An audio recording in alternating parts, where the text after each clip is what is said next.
We have a little bit of a surprise this morning. It's let me give this to you, and I'm going to turn it over to you for right now. Good morning, Reach Church. I'm so grateful for another beautiful Sunday morning in God's presence, and I'm really excited.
Hear me now. There we go. I got to tell you this morning. This past week they came and put in a new sub. Our sub had blown a um, I don't know, it just blew apart. Actually, they found all the paperwork laying in front of it. So they put a new one. So while that's all going off, I literally stand here and I vibrate the whole time. So if I'm still doing this while I'm preaching, it's an after effect from being able to stand on top of the platform. Well, I am so excited about this series because this morning is something very important to my heart. Matter of fact, it was often be the one thing that I internalized the most. And it actually, if I was to say something could make me angry, this is the one. This is the one of those things that in this series that what would Jesus undo? And as I spent more time studying, I'm so grateful to know that what I was feeling on the inside isn't unrighteous and it isn't messed up because it's something that makes Jesus very angry as well. Believe it or not, Jesus does get angry. He does express that in anger. It is not an unrighteous anger, but there are things that God does not like, that he does hate. This past week, I was talking with someone. I learned, before we jump into it, as this kind of leads into it, this past week I was talking to someone, and I'd learned that I was hearing that YouTube is now banning the term Christian from any of their ads. I'm like, that can't be true. I mean, you can't use the word term Christian. And I kind of was under the pretext that it was like anywhere you couldn't use it. So I'm looking this up, and I come to find out within the last week, this is the article that was put out and how they responded to it. And I'm going to share it with you because it leads into today's topic. But there was a founder of a Christian war vet and recovery program, had an ad rejected from YouTube recently for using the keyword Christian. Here was their response. We know that religious beliefs are personal, so we don't allow advertisers to target users on the basis of religion. I can understand that. Whether I agree with it or not is relevant. But I understand it when you set that platform. This is the article. It's still out this past week. It's in multiple sources, so you can look it up. Don't do it now. When you leave, go look it up, Chris. Here's the deal. This veteran actually went in and re-entered the same ad, but he used a different religion. They accepted the ad and posted it. We are still waiting to hear Google's response. Google responded the first time when they brought up the Christian faith, but it brought in another religion, and it was okay. And I don't know about you, but it seems a little hypocritical to me to do something like this. I need you to know this is too something that Jesus would undo. Hypocrisy. Now here's the deal. When I talk about this, I'm talking about that he would undo whatever behavior or attitude because he hated it with all of his heart. Jesus hates hypocrisy. I have a question for you this morning. I think it's a fair question. How many of you would say, I know a hypocrite? How many of you are thinking that they should be sitting through this message? How many of you think they're in this room right now? Don't answer that question. The reality is Jesus had a lot to say about hypocrisy, but I need your eyes and your attentions right now. It wasn't to Google. Jesus had to say about hypocrisy wasn't to Google. Matter of fact, one of the common conversations I have as a number one complaint from non-Christians about Christians is that the church is full of hypocrites. You know, I used to joke about that. The way I responded in my lighthearted nature, I would simply say, yes, we are, because we're sinners, right? We have hypocrites in the church, and there's always room for one more. Come join us Sunday. But here was something that, an insight I took this past week that I didn't take on this before. And the reality, I can diminish people's real pain with the church. There are people have experienced where the church has lied to them, deceived them. People within the church have molested them, stole from them, cheated them.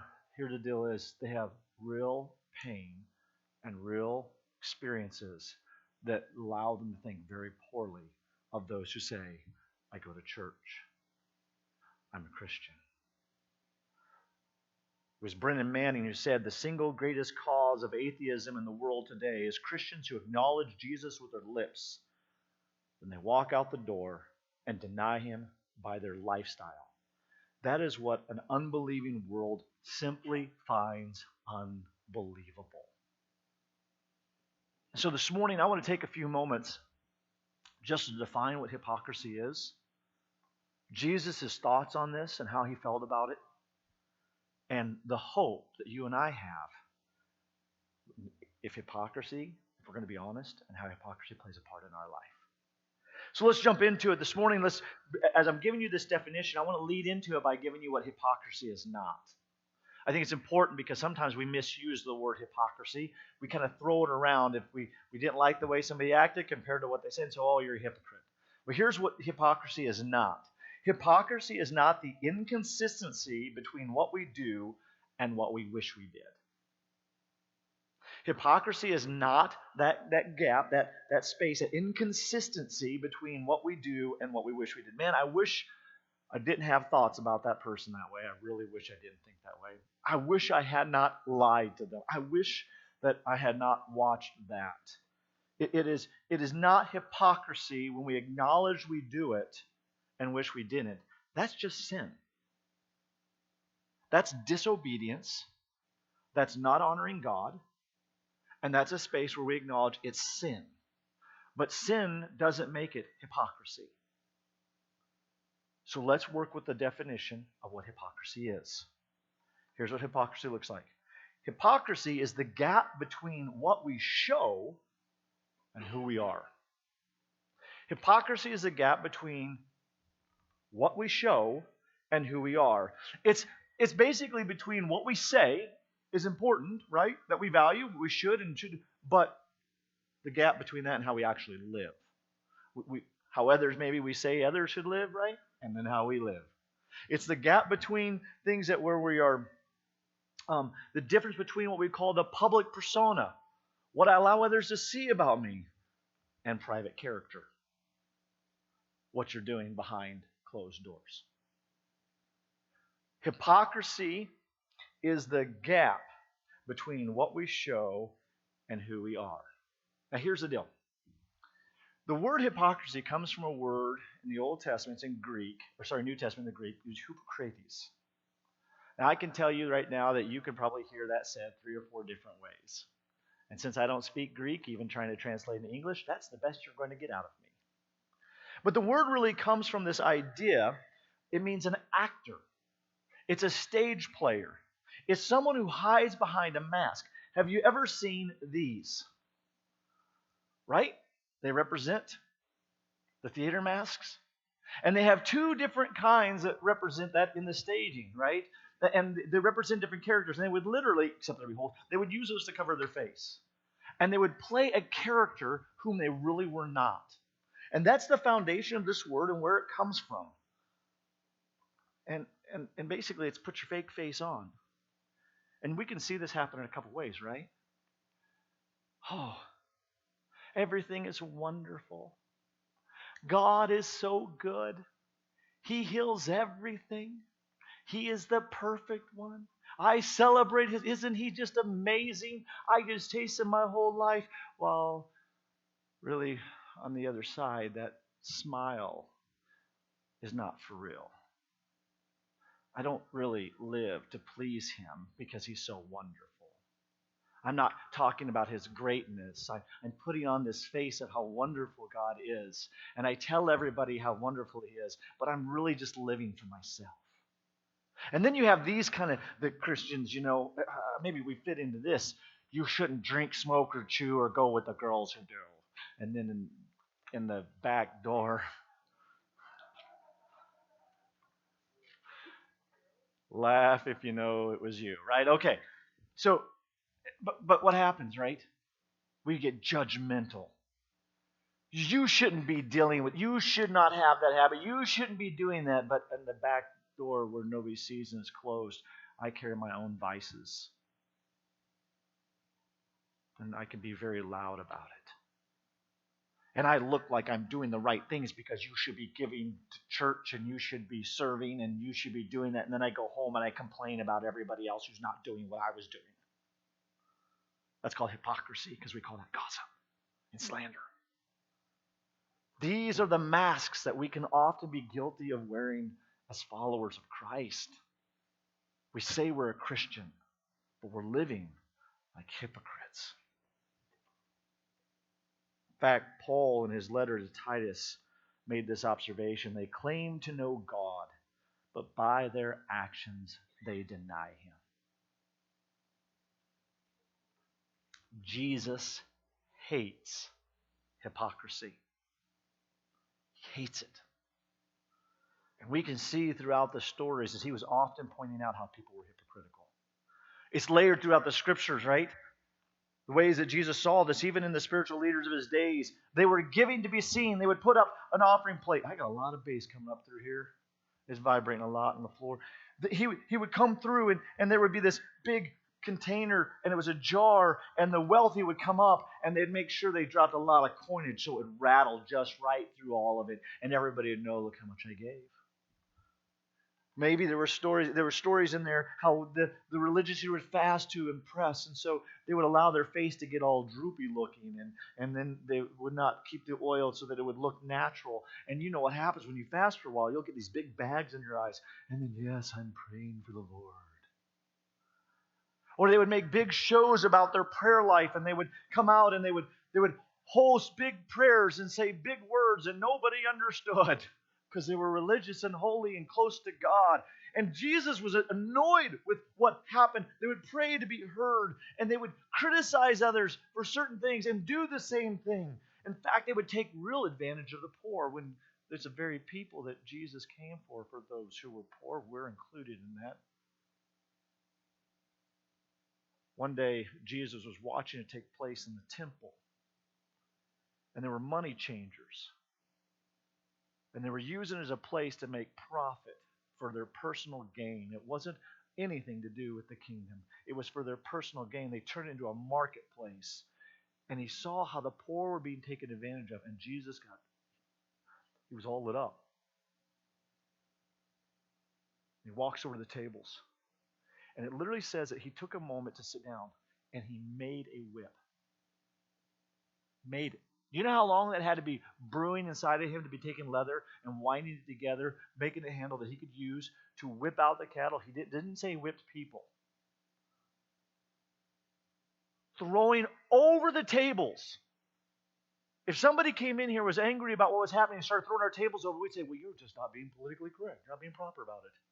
Jesus was angry at people who said they represent God, but their lifestyle denied it. It makes him angry. In fact, Jesus never spoke more harshly than he did to people who were hypocrites. Matthew 23, if you've got your Bibles, I would like you to open them, put it on your screen time. For those who don't have it, it will be on the screen. I encourage, if you don't have a Bible, take one in the back. Make the Bible part of your life. Don't make it part of your Sunday mornings. Add that to your repertoire of what you do the other 6 days, because it's a gift from God so you can know him. And so if you've got it on your phone, open it, highlight it. Use the Bibles on Sundays. If you got it, highlight it. Then you know, hey, you preached here before, Pastor. You can't preach there again. That's all right. I don't take that personal. All that means is I know you're reading it and you're highlighting it. I'm okay with that. So take time to do that. Follow along. Matthew 23. I'm going to be reading from verse 27. Listen how Jesus is responding. There was called the 7 woes in Matthew 23, and we're just going to address this one. Matthew 23, verse 27. Woe to you, teachers! Woe to you, teachers of the law and the Pharisees, you hypocrites, you hypocrites. You are like whitewashed tombs. You know, you all look pretty on the outside, which look beautiful on the outside, but on the inside full of bones of the dead and everything unclean. Let me give you some context of what he's saying, is that they kept the outside looking good. You had your flowers, you know, they kept everything clean. But on the inside, if you touched the dead, remember we talked last week about being unclean? There was still this persona in all of this that what was inside was unclean and dead. He says, that's what you're like. You look good on the outside, but you are spiritually dead. You're going through the right motions, but you're spiritually dead. He goes on and says, but inside you're full of bones and dead, of everything unclean. In the same way, on the outside you appear to people as righteous, but on the inside you are full of hypocrisy and wickedness. I never knew Jesus could do name calling, but we do see that here. And this what he uses is a term of very derogatory, in the sense that it has a meaning to be very clear of the kind of person they are. You snakes, you brood of vipers, how will you escape being condemned to hell? Okay, Jesus wasn't flowers and flowing hair and drink Starbucks, and he would have conversations where everybody is right. He was about truth and life change, and he put his life on the cross, and he died so that you and I could know what it is to have a very real relationship and life with him. He speaks truth. Watch what happens. He says, you look good on the outside, but you are dirty on the inside. Your life is one of illusion. You're faking it really well. The joy that we talk about in our relationship with Christ outflows into our conversations as we talk about people. We come to church on Sunday and we get to the music, and then they ask us to give their money, and then we come through and we listen to the message, and then we go home and nothing changes. Except I got to see some friends that I didn't see the rest of the week. You're going through all the right motions, but there is no joy. It doesn't outflow in my conversations. It's not part of who I am. He says, you're faking it. But can I lay something out that's really, really important here? Jesus was not calling out sin. He was calling out the show. He wasn't saying, woe to you who cuss, woe to you who drink, Woe to you who watch bad shows on TV. No, what he said was, you hypocrites. You point out the sins in others. You don't even see the plank in your own eye. You're so busy trying to correct people, wishing they were more holy, and why don't they do more of this, and why aren't they more like that? And you don't even pay attention to that log that's in yours. You hypocrites.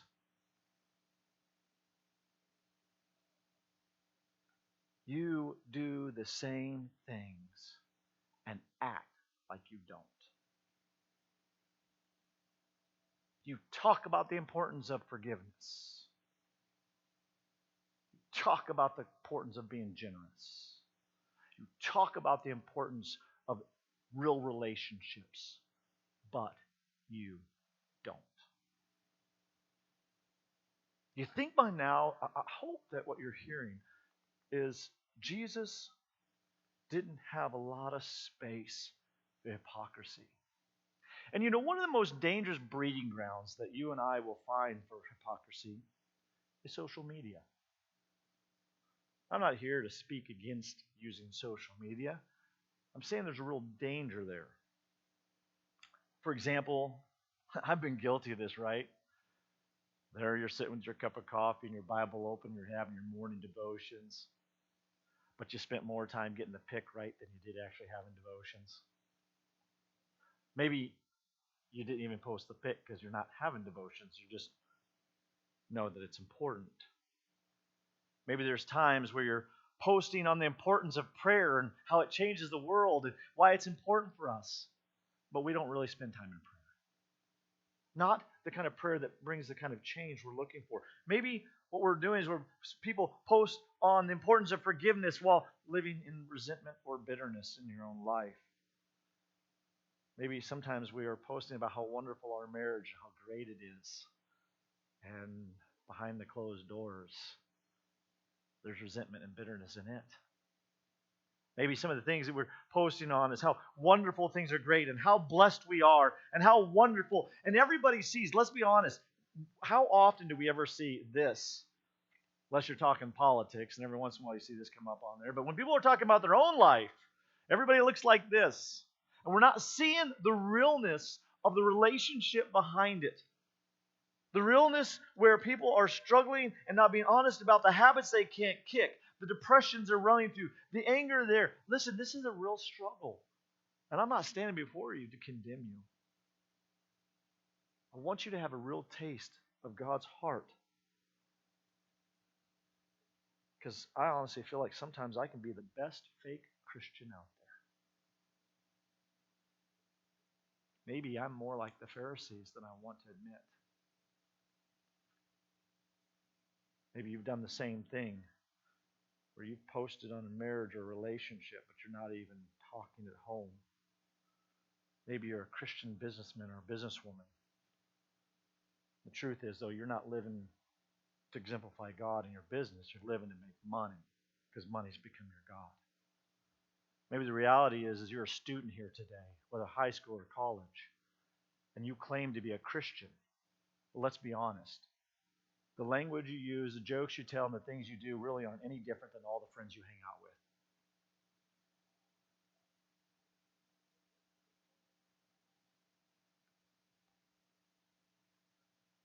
Is it a fair question, maybe to ask, are you and I in danger of hell too?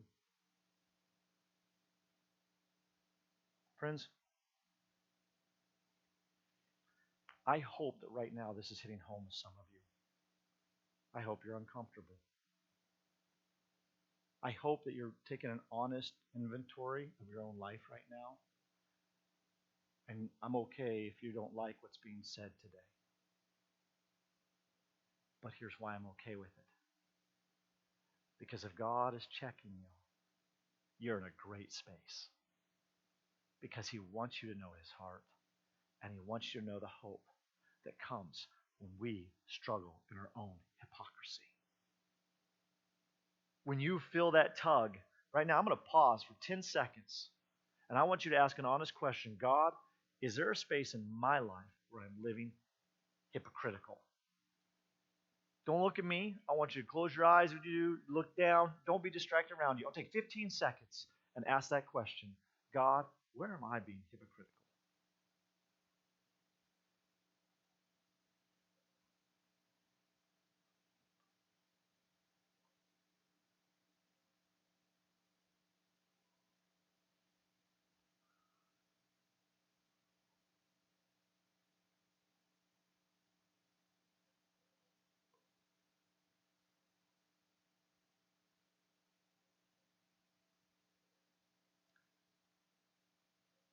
Now, I want you to hang on to that because we're going to come back to it.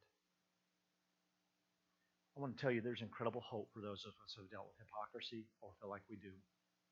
It's found in the words of Jesus in Matthew 23. He says this, "Woe to you, teachers of the laws, you hypocrites! You clean the outside of the cup and dish, but the inside they're full of greed and self-indulgence." Blind Pharisees. Now listen, first clean the inside of the cup and dish, and then the outside will be clean as well. His solution was this. If you want to remove the pressure of being the perfect Christian on the outside, start with the inside. Intentionally start with the heart. Intentionally start with it. So how do we do that? The very first thing we need to do is start by being honest with God. We need to start by being honest with God. I will tell you that became one of the biggest transitions in my shape, my transformation over the last probably 2 to 3 years as I began to change my prayer life. And I began to have an honest conversation with God and actually tell him the things that I wanted to be doing that I knew didn't honor him. And then my prayers would move into, God, I need you to change my heart because I want to honor you in this. But these temptations and desires are out of freaking control. Like I feel I'm out of control. So I need you to speak into that, bring truth into it, bring freedom into it, and bring honesty. And so I had to start, though, because God will not waste his time. He will give his life. And I'm talking about what he speaks into you, those who honestly pursue him and seek him. But if you are going to make God a casual encounter, you will dry up. If the only feeding you get is what you do on a Sunday and that 13-second prayer you did between walking from your car to your office door, I'm telling you, you will spiritually dry up. I'm not against you. I'm just telling you, you cannot live that way in a relationship with Christ. He is not looking for the kind of relationship that is stagnant and just periodic and drops in when I have something he needs to fix. But he longs for hearts that search him. And the way that we do that, the very first way we do that is we have to be honest. My marriage, Lord, sucks right now. It's struggling, and I want it to be changed. God, I have been trying week after week, month after month, year after year to get past this addiction. God, I'm struggling. I can't do it. God, I'm not even sure if I want to. Maybe it comes down to saying, Lord, you know I want to love them, but if I could have justice right now, that'd be appreciated. If you could get a hold of them and do this to their life, that's what honest conversation is. Now, God, okay, I need you to make my heart like yours because I'm really struggling with this right now. Oh, bless their heart. We don't. How often do we really mean that? I know. How often do we really mean that? Oh, look at that. That's so precious. The Lord love you. But where are we at in really loving them? So the first thing we start with is that. In fact, the scriptures will teach us this. Whoever conceals their sins does not prosper, but the one who confesses and renounces them finds mercy. So listen to me, if I could have your eyes for just a moment. Jesus has zero tolerance for hypocrisy, but he has unlimited grace for the sinner in need of forgiveness. If you're going to write something down, this is a good time to do it. A good thing to remember. Jesus has zero tolerance for hypocrisy, but unlimited grace for the sinner in need of forgiveness. And so when we come before him, there is always mercy when we're honest about our sins and our hypocrisy. The second thing we need to know is this: growth continues by being honest with others. Growth continues by being honest with others. Listen, we all need people we can get naked with. Now that I have your attention, I'm going to clarify that. Let me take it to Adam and Eve. Back in Genesis chapter 2, when it says, they were naked before the Lord and felt no shame. Where we can be completely transparent and not worry about ill judgment, mistreatment. Truth is, we need people in our life like that too. And I'm with you. I've been burned. Can I say this in an unloving way? I mean in a loving way. It doesn't come out that always way because I don't always have a gracious way of saying it. Get over it. Is it going to be hard work to get over some things? You better believe it. But the best life God has for you is when you're growing with others. And if you're not in that space, you don't even know what you're missing. And it's intentional growth. It isn't just going out and playing, though that's fun. It isn't just meeting church on Sunday, which is great. It is real life together growing where we can be transparent people and have people speak love into our life and to know that, you know what, they love me. But you know, the best way to get that reciprocated in your life is to practice it. You don't want people to talk trash about you? Don't talk trash about them. Or anyone. I will tell you, I'm very guarded around people when I hear people talk trash about others, because I know that means when I'm not around, they're not going to talk kind about me. Bottom line is, in order to be past this, we need that space in our life. It was C.S. Lewis who said, friendship that is born at that moment when one person says to another, what, you too? I thought I was the only one. The reality that we're not alone in this. Brothers and sisters, my friends, those who are in question, those who are growing, we need to drop our masks. We need to confess to God. And we need to have people in our life. The importance of going this fall, and we establish these life groups, when we talk about, you know what, we got to be intentional. This is not intended to be a social gathering. It is supposed to be due diligence to which we are being intentional in our growth. Not just showing up, somebody to feed me some more. Where I have come prepared to contribute to it. Where I've come to be part of a relationship with you. Not just show up and eat and laugh and we read a Bible verse and go home. My heart is so hungry for people to know what it means to be alive in Christ.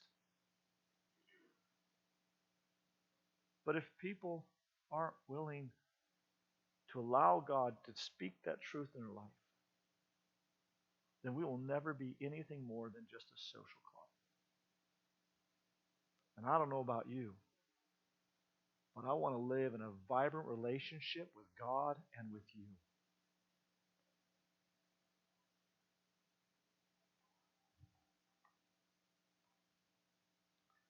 You see, there's nothing to fear when we have nothing to hide. Because here's the bottom line. You are only as strong as you are honest. That's it. You see, Jesus has zero tolerance for hypocrisy, but he has unlimited grace for the sinner in need of forgiveness. I asked you today to pause for a moment and think about your own hypocrisy. Now I want to take a moment. And I want to encourage you to make this your prayer in the same way that I've made it mine. I didn't put on the screen. I wish I would have. If you got your pens, please make a note, highlight this. Go to Psalms 139. Verse 23 and 24 says this. Search me, God, and know my heart. Test me and know my anxious thoughts. See if there's any offensive way in me and lead me to a way in the way of everlasting. Search me, God, know my heart. Test me and know my anxious thoughts. The ones that I wish that nobody knew, that I'm trying to hide, that I pretend they're not real. Know those anxious thoughts. See if there's any offensive way in me. When I proclaim your name, but I don't live like it. And lead me into the way of everlasting. So I did that because I'm thinking, as a pastor, I probably should do the things that I ask you to do, right? And there were two very specific, I think there's three areas, but I want to make sure I'm not making one up. There's two areas that God had said, you're not being real here. One of them, I will give you this, one of them impacted my prayer life. And I actually called my accountability partner and said, listen, I need to be transparent with you right now. I need to share, I've got a couple specific, I need to be diligent. And I want you to know that each day I'm laying that before Him. Because there's whatever the layers that are causing that in my life, I want to be as real here on the floor of the workplace. There's not a Christian face, but there is a Christian heart that's been transformed. And I am laying it before you. What is that hypocrisy? What is it? The gap between what we show and who we are. You see, we don't close the gaps with perfection. We close the gaps with Christ. We don't close the gaps with perfection. We close the gaps with Christ. And instead of working harder to fake it better, we need to move in and say, Christ, I need you to come in and change me. Change my heart. Make it new. Make it real. Make it something that reflects you.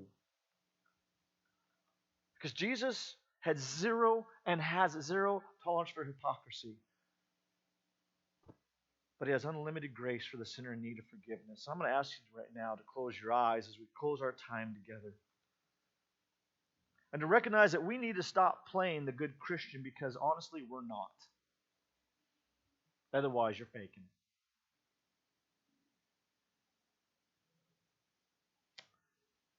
But with the one who is good, with Jesus, we can be. And so this morning, as the music plays, I want to open the front stage as a place to kneel before God. And I'm going to move back the table and I'm going to open the front. And we call this an altar because it's a place where I sacrifice. And really the greatest sacrifice I make is what Jesus modeled for us. He gave up His life. And today, if there's something in you that you have not laid before Him, that you have kept from Him, if there's something that you've been hypocritical in, and that it doesn't honor God. This space, because even if we spoke today, God, even if it's a small prick on your heart, my challenge to you today, my invitation is come and kneel and surrender and lay it on the altar. And so while the music is playing, I invite you to come up that we may pray together.